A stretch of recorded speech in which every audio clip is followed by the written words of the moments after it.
E aí, dentro dessa linha de pensamento, dentro de todas essas questões, a gente está tendo, no momento, né, algumas linhas de pensamento um pouco diferentes, né? Tem falado bastante da questão da nova visão de segurança, inclusive o último episódio com o Fabrício Gomes Barros, não sei se você ouviu no nosso SeguraCast, que ele é um supervisor lá da GE, a gente falou sobre isso, né? Ele tem acompanhado bastante isso daí, eu também. Inclusive, fala muito dessa questão dessa desconstrução desse tradicional, dessa questão de repente, você até não ter um checklist, você incentivar a pessoa a ter uma observação um pouco mais de pensamento mesmo, dele enxergar aquela condição insegura, né, antes de fazer o trabalho. E aí a gente tem como uma das figuras aí o Dr. Todd Coughlin, né, que é um cara aí que ele traz algumas frases bastante interessantes que eu gostaria de colocar nesse nosso episódio aqui para refletir, né? Então, a primeira frase é o seguinte: mude o pensamento de quem falhou para o que falhou, né? Olha só que profundo isso, né? Então, ao invés de eu ficar pensando quem falhou, pensar o que falhou, o que deu errado. E hoje a gente tem, às vezes, num processo de investigação de acidente, aquela discussão, aquela análise já direcionada para achar culpado. Gente, eu fiz um vídeo um tempo atrás exatamente falando dos principais erros aí na hora de analisar o acidente. Para mim, um erro cabal é esse, né? Você querer achar fantasmas, né? Não, o culpado é o cara, não. O cara quis pôr a mão lá e se queimar, o cara quis pôr a mão lá e perder o dedo. Não, né? Então, a gente precisa entender o que falhou para que ele levasse aquela atitude de colocar a mão ali naquele momento, né? Aí ele tem uma outra frase bastante interessante: devemos parar de ver os trabalhadores como problemas a serem corrigidos, mas como soluções a serem aproveitadas. Tem uma outra frase dele que eu gosto bastante também: você não pode culpar e punir ou aprender e melhorar. Você não pode fazer as duas coisas. Então, você não pode fazer as duas coisas. Ou você pode culpar e punir ou aprender a melhorar. Então, você não dá para fazer as duas coisas, né? A gente tem que aprender a melhorar, né? Porque se você culpa, como você vai enxergar as falhas e aplicar ali as melhorias? Um outro ponto aqui interessante, uma outra frase interessante dele: segurança não é a ausência de acidentes. Segurança é a presença de capacidade. Olha só que profundo, né? Então, quando eu falo que eu tenho uma empresa segura, para mim é que eu tenho processos seguros e pessoas sabendo aplicar aqueles processos de maneira segura, né? Vai bem alinhado aqui com essa fala dele aqui. Bom, mas aí com base nisso, Nestor, o que você, não sei se você já, com certeza, né, você tem estudado, acho que eu vi alguma coisa sua, algum vídeo aí, você citando, inclusive, essa nova visão da segurança. Não sei se foi no podcast seu ou se foi no YouTube. Eu sei que eu vi você falando alguma coisa.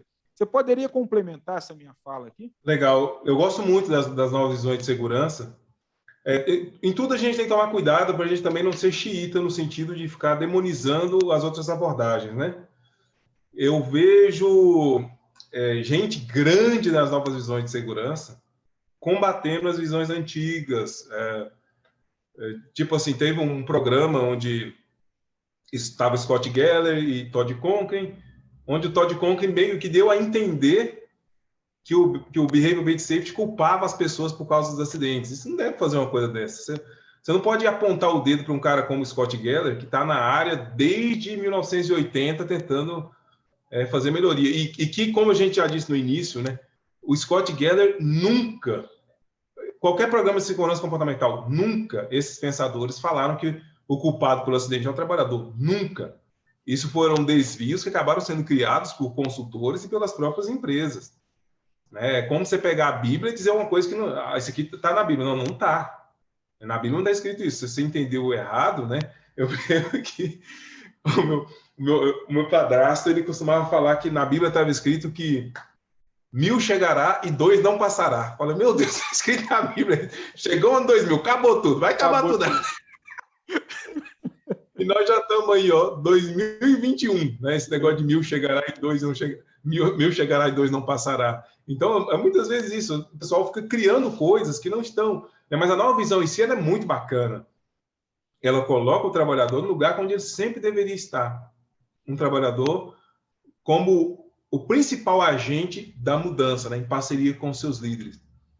Ele não demoniza o erro humano. Isso é maravilhoso, né? Porque essa demonização do erro humano é terrível.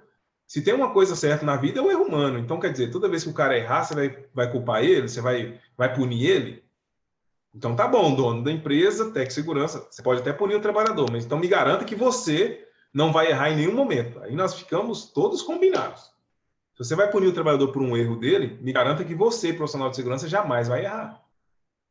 Então, essa crença, né, isso está equivocado.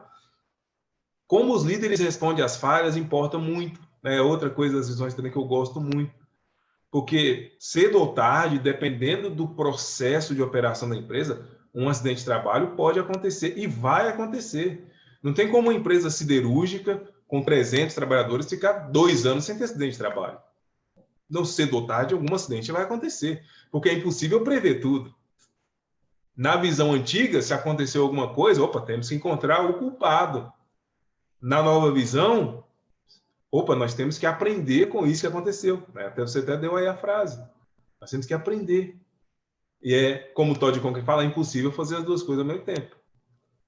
Ou você pune, ou você aprende com aquele acidente e melhora. As novas visões, elas aceitam que nem tudo na operação vai dar certo o tempo todo. Isso é extremamente libertador. Porque a gente escreve processos de segurança maravilhosos, regras de ouro, não sei das quantas, esperando que tudo tem que dar certo para aquela regra funcionar. O trabalhador tem que estar bem da cabeça todos os dias, não pode faltar matéria-prima. A ferramenta, sempre tem que ter ferramenta apropriada. A gente sabe que isso não é verdade, em muitas empresas tem sim gambiarra, mas no procedimento sempre tem a ferramenta certa. No procedimento, o trabalhador sempre tem o prazo ideal para executar essa atividade. Eles ignoram que muitas empresas, o cara espera, pô, esse mês nós vamos produzir 5 mil peças. De repente, a empresa vende 10 mil. E aí? Eu nunca vi um dono de empresa falar, opa, essa encomenda eu não vou pegar, a gente já está cheio demais. Ele sai pegando. Então, em determinados momentos, você até tem um trabalhador consciente dos riscos, ferramenta apropriada, não sei o quê, mas a correria acaba levando o trabalhador a sofrer um acidente. Acaba levando o trabalhador, às vezes, a ter um esgotamento físico que proporciona um acidente. Então, são N variáveis. Né? Segurança do trabalho não é binária, não é sim ou não.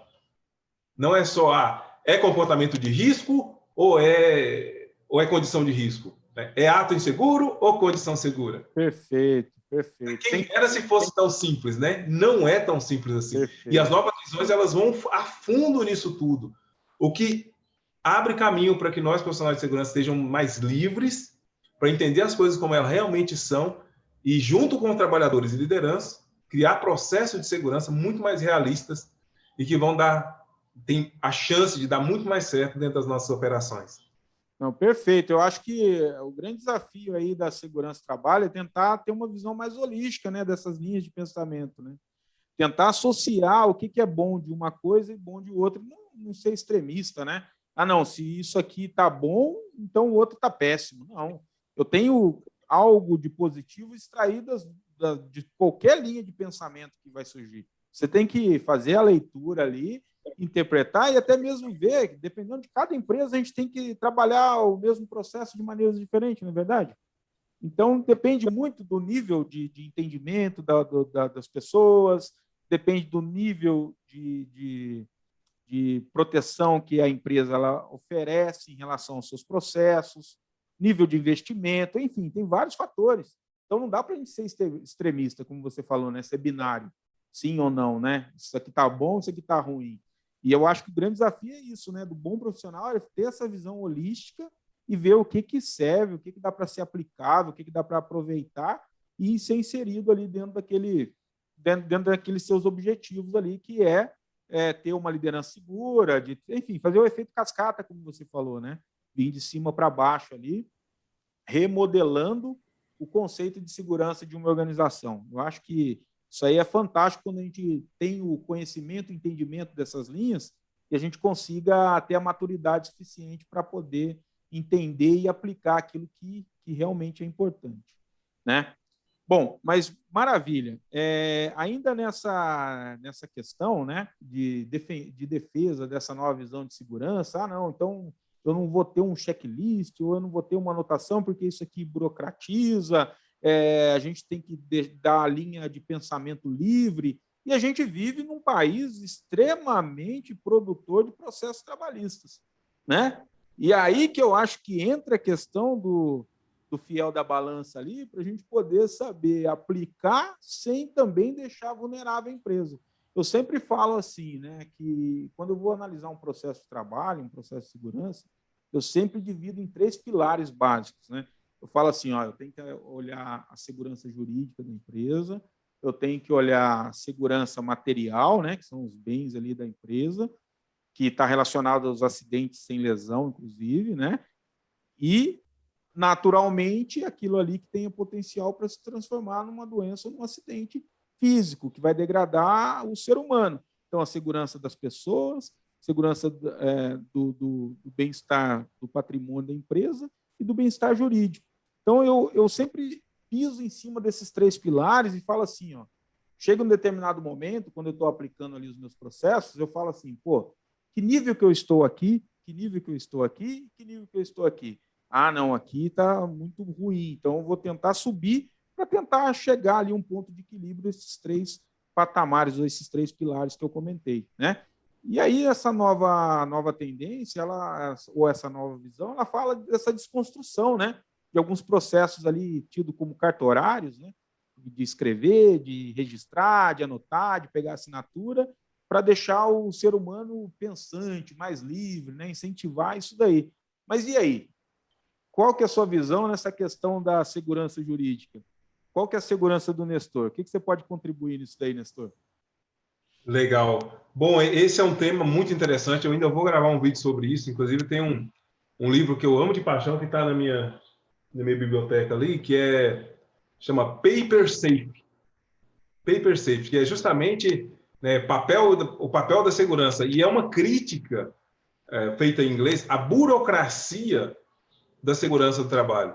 E lá o autor mostra em vários casos onde a burocracia não foi suficiente para evitar os acidentes. E é o que a gente vê muito aqui no Brasil, né?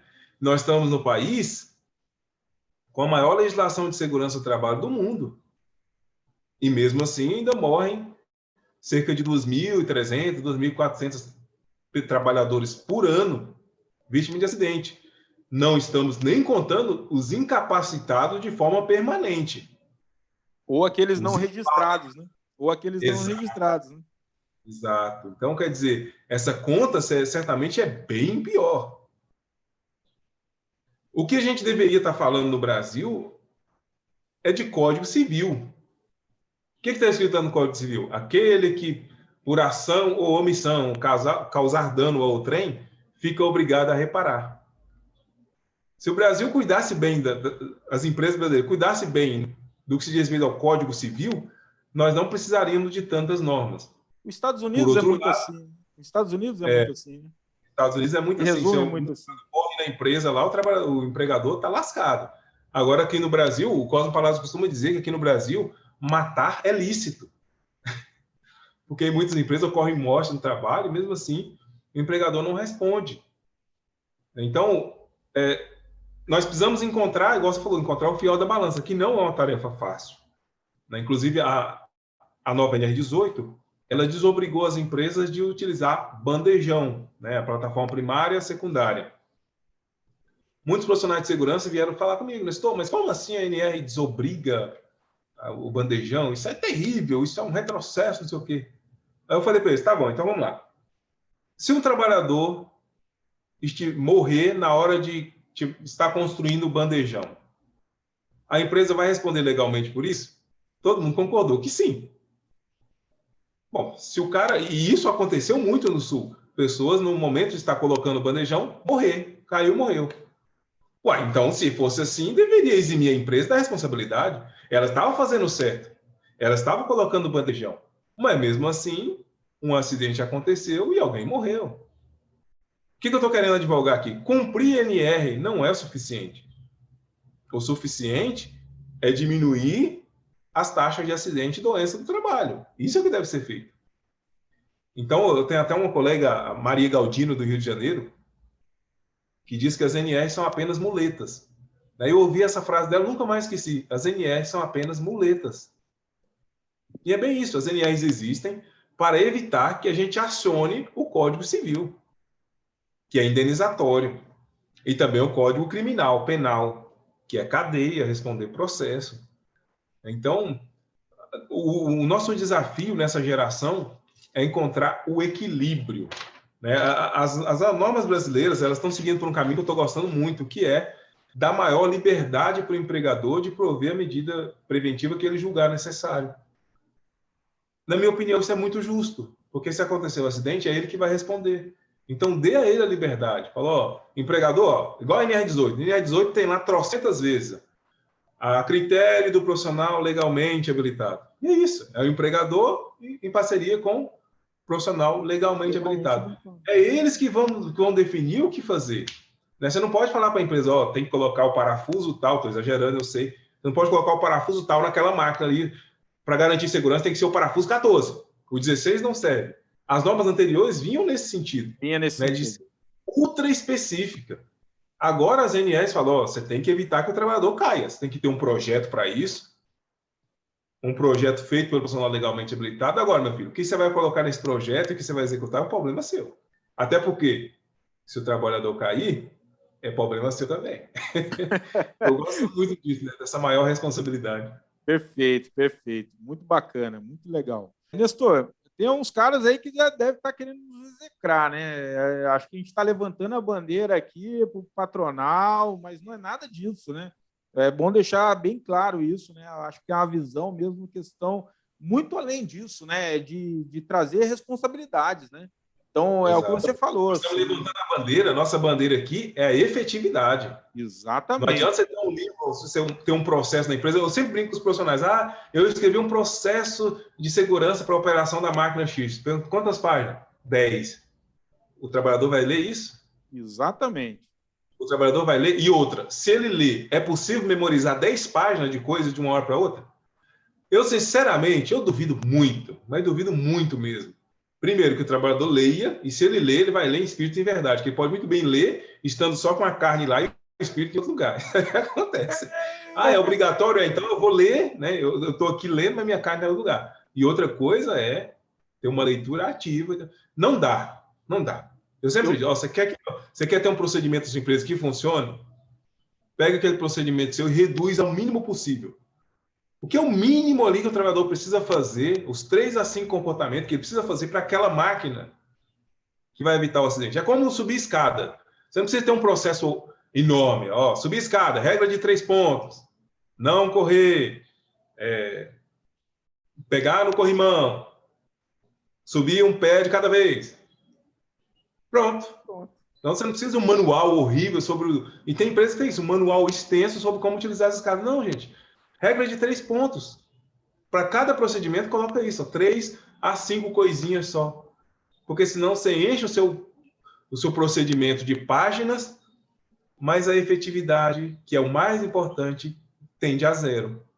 Você falou uma coisa que... Você ter menos página e ter mais efetividade. Então, mais efetividade, é a segurança na prática. Né? A efetividade, né? É isso que nós estamos buscando. Segurança na prática, é isso aí. Você falando isso daí me fez lembrar um fato interessante, muito engraçado, que aconteceu comigo. Engraçado não, né? Trágico, né? Mas, assim, enfim, depois que passa, acaba sendo engraçado, né? Uma vez aconteceu um acidente sem lesão numa empresa que eu trabalhava, na época eu era técnico de segurança no setor dessa empresa.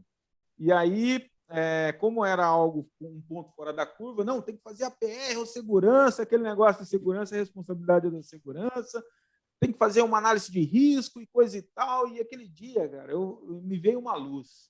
Eu falei assim, tá, eu que tô atrasando o processo, né? Então, maravilha.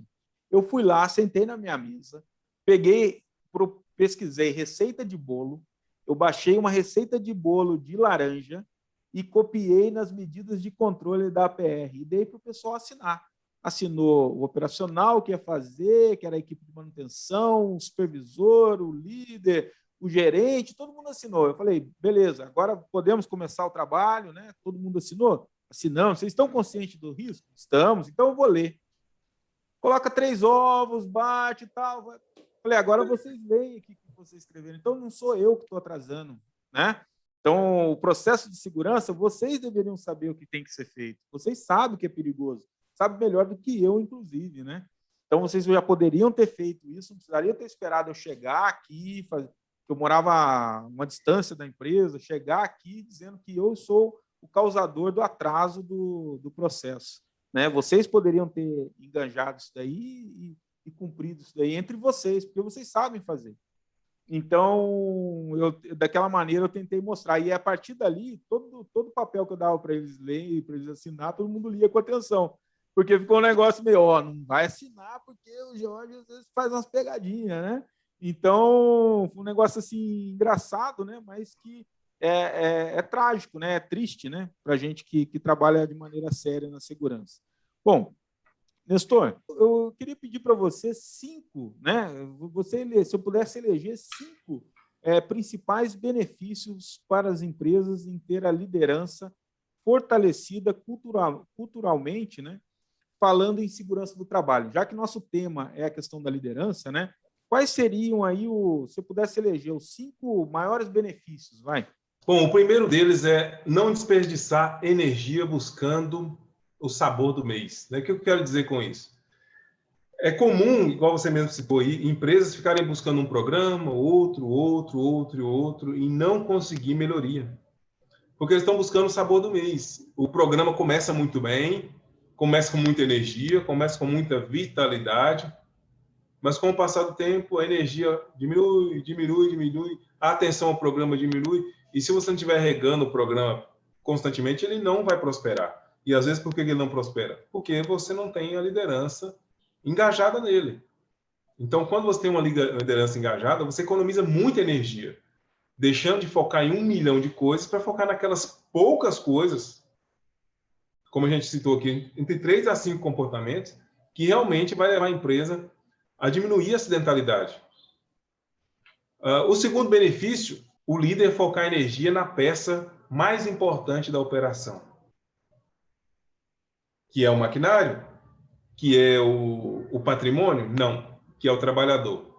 Quando você tem uma liderança realmente engajada com as pessoas, né, você trabalha, como diria o Scott Geller, né, coração com coração, um coração alinhado com o outro.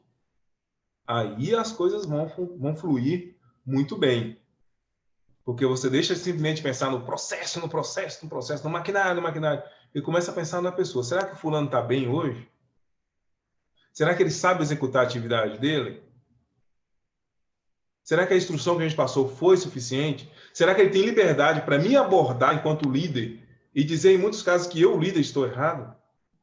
Na nossa empresa brasileira, a gente tem muito ainda uma organização focada em hierarquia que evita que os trabalhadores do setor produtivo falem para os seus líderes, até de setor mesmo, que eles estão errados. E isso engessa o processo de melhoria. Porque, na maioria dos casos, o trabalhador do chão de fábrica sabe o que poderia se fazer para melhorar. Mas ele não tem liberdade para falar. A questão da hierarquia da empresa não permite. Então, por isso, né, para ajudar os líderes a trabalhar focado na peça mais importante, que são as pessoas, eu trago o item 3. O item 3, benefício 3, é ter segurança psicológica na organização. Quando eu tenho líderes envolvidos genuinamente com a questão de segurança, eu tenho segurança psicológica. Né? Segurança psicológica, eu gosto muito do livro 4 Stages of Psychological Safety, os 4 estágios de segurança psicológica, que ele traz 4 níveis de segurança psicológica que a gente precisa observar. O primeiro deles, segurança para ser aceito. É o trabalhador sendo aceito dentro da operação como ele realmente é. É baixinho, é alto, é gordo, é magro, é tímido, é extrovertido. Os trabalhadores no seu ambiente de trabalho têm liberdade para ser aceito? Essa é uma coisa que você, enquanto profissional de segurança, precisa pensar. Nestor, mas isso é do setor de psicologia. Meu amigo, está tudo interligado. Se o trabalhador não se sente aceito, se ele se sente oprimido de alguma forma, ele está mais propenso a sofrer um acidente de trabalho. Então, segurança para ser aceito, segurança para aprender. Existe segurança para aprender na sua empresa ou não? Quando a gente fala de segurança para aprender, pressupõe o trabalhador, às vezes, ter um tempo de aprendizagem, pressupõe a empresa investir no conhecimento do trabalhador. O terceiro nível, segurança para contribuir. Segurança para contribuir é o trabalhador tem liberdade para fazer alguma coisa para ir além do seu dever na operação, ou ele é chamado, não, seu trabalho é simplesmente pegar a caixa, fechar e colocar na esteira. Pega a caixa, fecha e coloca na esteira. Qualquer coisa fora disso, nós não queremos. Nós não queremos um cérebro. Nós só queremos contratar a sua mão. Só isso nós queremos. É o contratante de mão de obra. E hoje, principalmente nessa geração que a gente está, ninguém quer mais ser trabalhador de mão de obra. Ninguém quer só vender a mão de obra. Ele quer vender os sonhos, ele quer vender energia, ele quer vender a participação, ele quer vender o engajamento.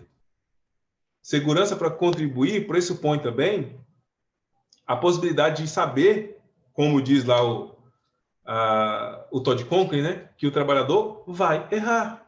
Em algum momento ele vai errar. Então ele vai contribuir, ele vai acertar na maioria das vezes, mas em algum momento ele vai errar. Quando alguém erra, na verdade, ele não deve ser criticado. Ele deve ser abraçado, ele deve ser ouvido, para que ele possa aprender com o seu erro e para que a empresa possa extrair algum aprendizagem do erro dele também. E o quarto item da segurança psicológica é segurança para desafiar o status quo, que é segurança para tentar mudar alguma coisa, para fazer algo diferente. Ah, Nestor, então você quer que os trabalhadores sejam livres para fazer o que quiserem? Não é isso. É ter um nível de liberdade para poder sugerir coisas diferentes. É nas reuniões que tiver, é ter liberdade para levantar a mão, é ter liberdade para falar com o seu líder, é ter liberdade para discordar do SESMIT. Quantas vezes a gente vê o trabalhador discordando do SESMIT? Por que ele não discorda? A questão da hierarquia. Ah, não, Nestor, é porque o trabalhador não é envolvido, não sei o quê. Em algumas empresas pode ser isso. Mas em outras, certamente a questão da hierarquia atrapalha muito. O trabalhador vê a coisa errada, mas ele fala, não vou falar nada não. Vou deixar dar errado, porque se eu falar, eu vou ter que assumir responsabilidade, eles vão me culpar, o técnico vai reclamar com o líder de setor que vai chamar minha atenção. Então pense nisso, prevencionista. Segurança psicológica. Qual é o nível na sua empresa? Inclusive, nós temos um vídeo lá no nosso canal, onde a gente lista esses 4 estágios de segurança psicológica, dando vários exemplos. Então, se você puder, depois acesse o canal Nestor W. Neto no YouTube e procura lá os 4 estágios da segurança psicológica. Beleza. O quarto item da nossa lista de 5, que melhora com o envolvimento do líder na questão de segurança, é mais qualidade nos processos. Toda empresa que tem uma cultura de segurança madura tem processo de produção mais maduro. Evita desperdício, evita perda de energia, destrói menos material, estraga menos maquinário. Então, investir em segurança acaba melhorando. Inclusive, na nossa empresa, a gente faz diagnóstico da cultura de segurança. Mas, uma coisa que a gente sempre precisa deixar claro é que, na verdade, quando a gente faz diagnóstico, a gente olha toda a cultura e tira uma fatia só. Porque a cultura organizacional ela é formada de várias coisas. Então, quando a gente faz diagnóstico, a gente tira uma fatia, como se fosse uma pizza. Você tira uma fatia só e analisa ela. Mas sabendo que você colocar uma fatia na pizza diferente do que o resto de sabor, vai ter impacto. Na hora que o cara estiver comendo, opa, esse pedaço aqui está diferente. A mesma coisa, se você melhora um pedaço, você vai melhorar a pizza toda. E o quinto e último item é, quando o líder está envolvido nas questões de segurança, diminui a rotatividade. Porque o trabalhador sente que aquela é uma empresa gostosa de trabalhar. Ele sente que aquela empresa abraça ele como ele é. Ele sente que aquela empresa está genuinamente preocupado, interessado no bem-estar dele. Aí o trabalhador vai evitar de sair desse tipo de empresa. Ao contrário do que acontece hoje em muitas empresas, que o trabalhador está contando a hora para a pandemia acabar, para ele poder cascar fora, empresa ruim demais da conta.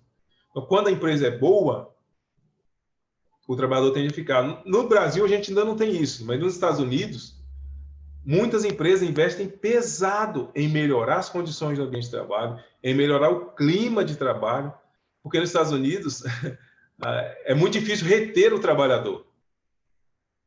Então, para você ter menos rotatividade, você investe em condições melhores. No Brasil, por conta do alto nível ainda de desemprego, né, as empresas não se preocupam muito com isso, mas acho que elas deveriam começar a se preocupar, porque as coisas estão começando a aquecer, né, se tratando de economia. A gente já então, tá aí 5 coisas importantes que vão beneficiar a empresa quando o líder está envolvido na segurança do trabalho. Perfeito. Eu espero que o nobre prevencionista que ouviu agora faça um recorte dessas 5 dicas aí, anote no caderninho, faça uma impressão, coloca na carteira, né? Ouça várias vezes esse recorte aí dessas 5 dicas aí do Nestor, porque realmente são dicas para a mudança mesmo, né? Se você quer alcançar alta eficiência, se você usar um pouquinho desses 5 benefícios aí, ou dessas 5 dicas aí, com certeza você vai conseguir chegar a patamares bem mais elevados aí, né? E, então, é isso. Eu queria aproveitar aí, Nestor, já fazer uma provocação aqui e já pedir para o Nestor dizer uma frase ou fazer dar uma mensagem aí para aquelas empresas ou para aquelas lideranças que acredita ainda que segurança é uma despesa, é um gasto, é um fardo obrigatório a ser carregado dentro das organizações. Bom, eu diria que para essas empresas, elas devem buscar olhar os concorrentes que estão performando muito bem. Porque em muitas empresas, quem está performando bem justamente por investir em segurança do trabalho.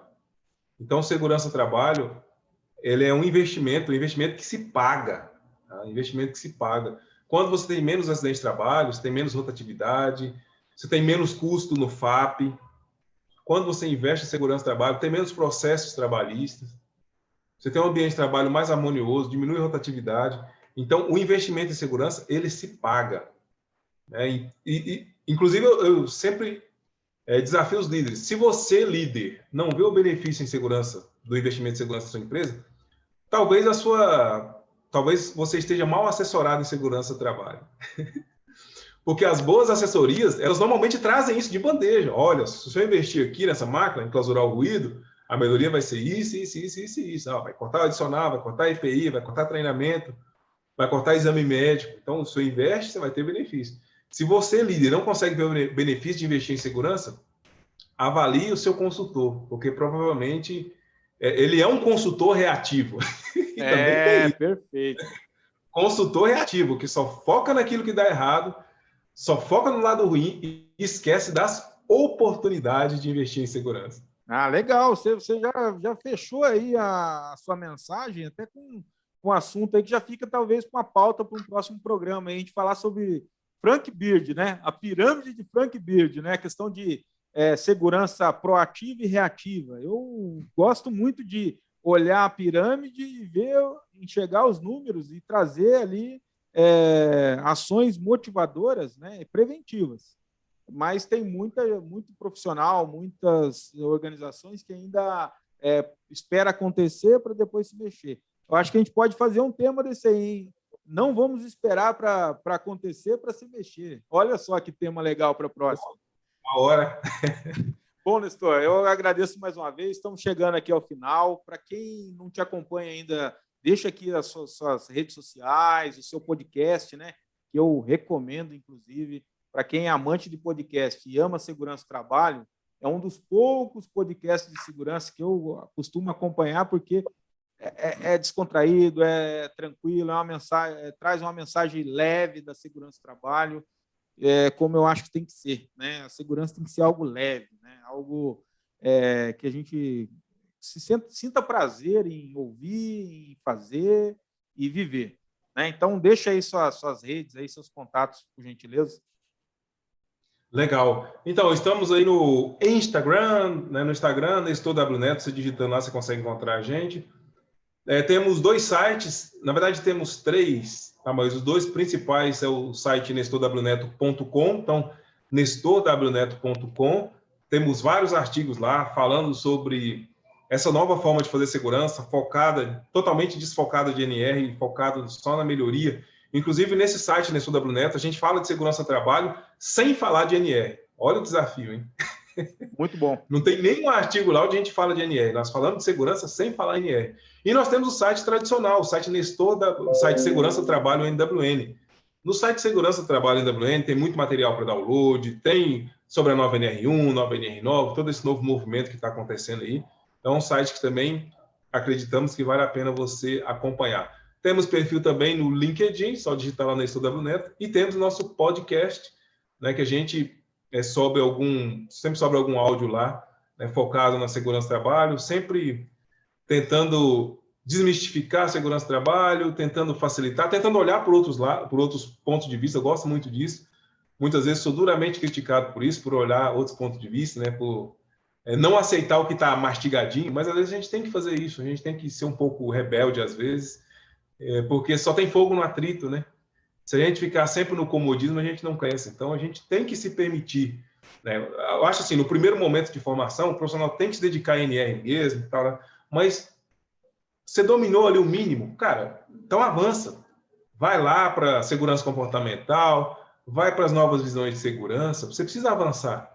Senão você para no tempo, aí você vai ser profissional que vai ser daqueles profissionais que vão ficar recitando NR, mas que de conteúdo vão estar vazios. Então, são algumas coisas que a gente pode observar. Agradeço muito, Jorge, pelo convite, por fazer parte desse bate-papo. Né? Espero que a galera aprecie, espero que a gente possa ir ver essa galera nas redes sociais. Não, com certeza, muito bom, muito bom. Mais uma vez, eu quero reiterar meu agradecimento.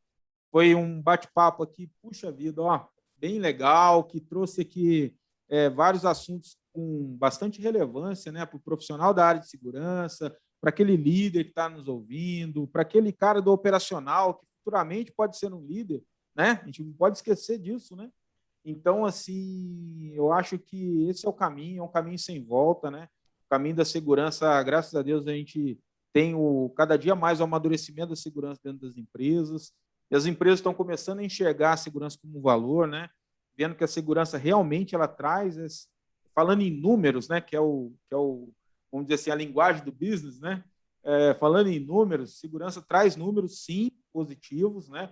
Não é só o que sai, a gente deixa de sair do cofre, mas também a gente consegue mostrar de maneira efetiva o quanto que a segurança do trabalho ela se representa em números em relação à produtividade, em relação a várias outras taxas que dá para a gente mensurar, que caberia talvez em outro capítulo aqui do nosso SeguraCast, né? E deixa para nós aí, então, só para a gente finalizar aqui, para quem quiser beber da sua fonte, né, uma dica aí de um livro, para aquele nosso nobre prevencionista que quiser beber da fonte do Nestor, aí uma dica de leitura. Legal. Bom, eu vou sugerir para vocês 2 livros, tá? Eu vou sugerir o livro Como Fazer Amigos e Influenciar Pessoas, um best-seller. Esse livro impacta gerações já, é um livro, Nestor, mas eu preciso de um livro para fazer amigos. Na verdade, esse livro é sobre relacionamento.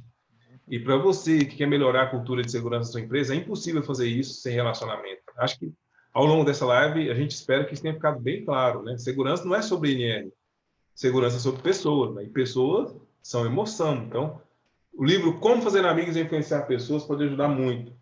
Tem também esse outro que vai estar saindo ainda essa semana, eu vou fornecer gratuitamente, que é o livro Comportamento Seguro, os fundamentos básicos e o passo a passo para uma operação segura. Então, o livro Comportamento Seguro, os fundamentos básicos e o passo a passo para uma operação segura, que vai estar disponível lá no nosso site, no site Nestor WNet. A gente vai estar disponibilizando esse livro lá, que é um livro que traz vários insights sobre como você melhorar os comportamentos, como você fazer com que os trabalhadores naturalmente passem a ter comportamentos mais seguros. Pô, perfeito, Nestor. Eu vou garantir o meu, vou baixar o meu com certeza, né? Estou sempre te acompanhando aí.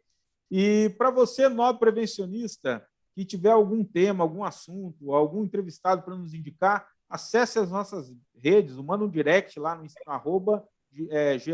Diretiva George ou no nosso e-mail, faleconosco@segurançagrupo-diretiva.com.br. Segurança sem o cedilha, seguranca.